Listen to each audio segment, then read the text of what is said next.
Les amis, bonjour à tous, bienvenue à Monaco pour le dimanche, donc le dernier jour où je reste à Monaco pour le Top Marque.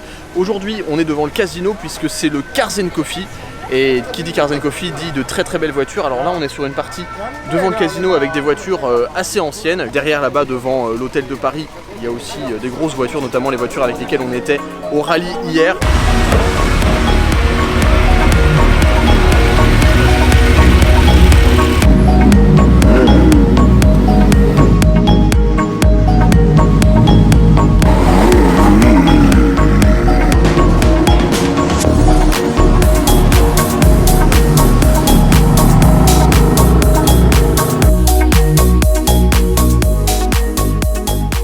Donc cette 430 Spider, je la connais très bien, c'est celle d'un de mes amis. Il a une full ligne Capristo dessus et ça fait un son. Ici on a une McLaren SLR Roadster, très très rare. J'ai conduit une de ces voitures en version coupée et c'est une des voitures les plus flippantes que j'ai pu conduire parce que c'est très très puissant et ça tient pas extrêmement bien la route, c'est très difficile à manœuvrer. Ici comme toujours pour me faire plaisir, on a une petite Alpine, une belle Porsche 964, une Ferrari 512 BB, ça c'est magnifique. Une vieille Porsche,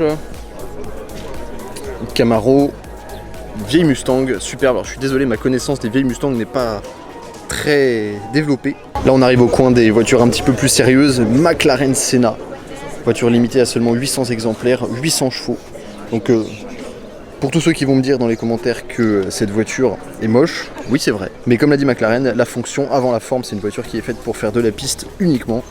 Et quand on voit juste les détails aérodynamiques de la voiture, on comprend pourquoi c'est fait pour ça. Ah, ça c'est sympa. Bac mono.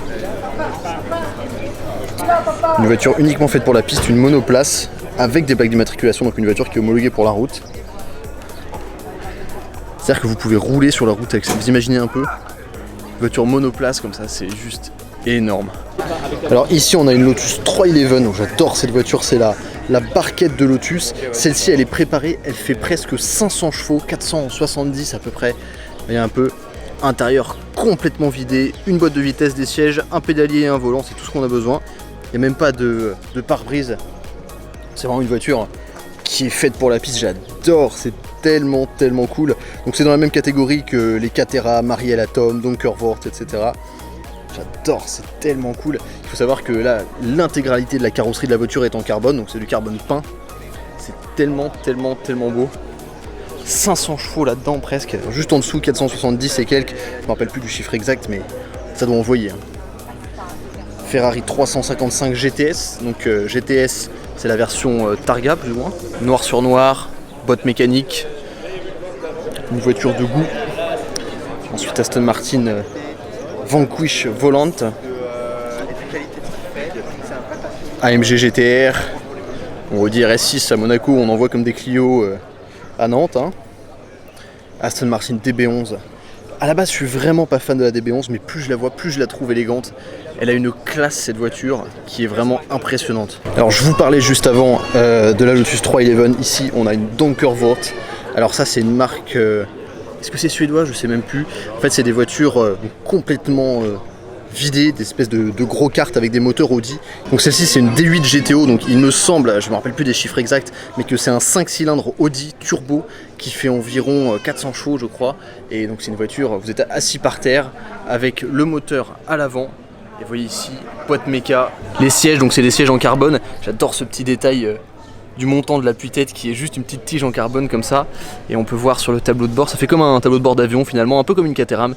Il n'y a que des petits compteurs ronds, il n'y a pas de boutons, il n'y a que des petits leviers, c'est assez amusant. Avec le centre du volant en carbone, c'est tellement impressionnant avec les échappements qui passent sur les côtés. Un ovni sur la route cette voiture.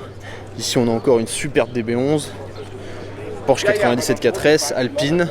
Ici on a encore une Aventador SVJ dans une configuration magnifique, jantes bronze mat, peinture rouge, full carbone. Et cette voiture appartient à une personne qui s'appelle Supercar One Leg sur Instagram. Donc Supercar One Leg parce qu'il a beaucoup de voitures et qu'il a qu'une jambe. Regardez un peu l'arrière de la SVJ, c'est monumental comme voiture. Le design est vraiment inspiré de la Veneno, je trouve. Avec cette double sortie d'échappement là qui viennent libérer le V12. Oh, c'est monstrueux. Alors tout à l'heure on était à un rassemblement autorisé de voitures, et ce que vous voyez derrière moi, bla bla bla bla bla. Bon, c'est pas très intéressant, la suite de la vidéo devait être consacrée aux voitures mises en fourrière à Monaco, mais fort heureusement, parce que vous en conviendrez, filmer des voitures sur un parking c'est pas très intéressant, Max, le propriétaire de la Ferrari F430 Spider que vous avez vu juste avant, m'a invité à me joindre à un petit convoi privé organisé par le Supercar Club Monaco en direction des montagnes. Et comme vous en conviendrez, c'était bien plus sympa que de filmer un parking avec des voitures éteintes, je vous laisse profiter des images et rester jusqu'à la fin, car il pourrait y avoir une GT3 RS en travers dans les épingles. Enjoy!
Ok, j'y vais.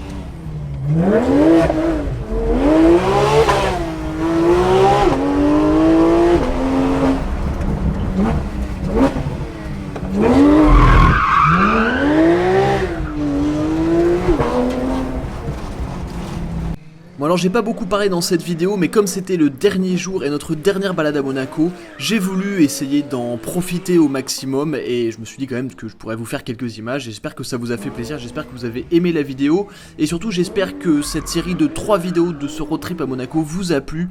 Pour moi c'était une expérience extraordinaire et je pense que l'image qui s'affiche à l'écran maintenant résume complètement ce qui s'est passé pendant Stop Park Monaco. Vous le voyez, on a la Fiesta ST, une Alpine A110, une Porsche, une Ferrari et une GT3 RS. Ça résume parfaitement ce qui s'est passé durant ce road trip, des belles rencontres avec des personnes très intéressantes, des passionnés, et ce quelle que soit la voiture, quelle que soit la puissance de ta voiture, quel que soit le prix de la voiture, et ça restera gravé dans ma mémoire pendant très longtemps puisque je le rappelle, c'est le premier road trip comme ça que je fais, et quelle expérience, c'était vraiment extraordinaire. Si la vidéo vous a plu, n'hésitez pas à vous abonner et à la liker, n'hésitez pas à me dire en commentaire quel était votre moment préféré de cette série de 3 vidéos pendant le road trip. Je vous dis à très vite sur The Glove Driver, ciao.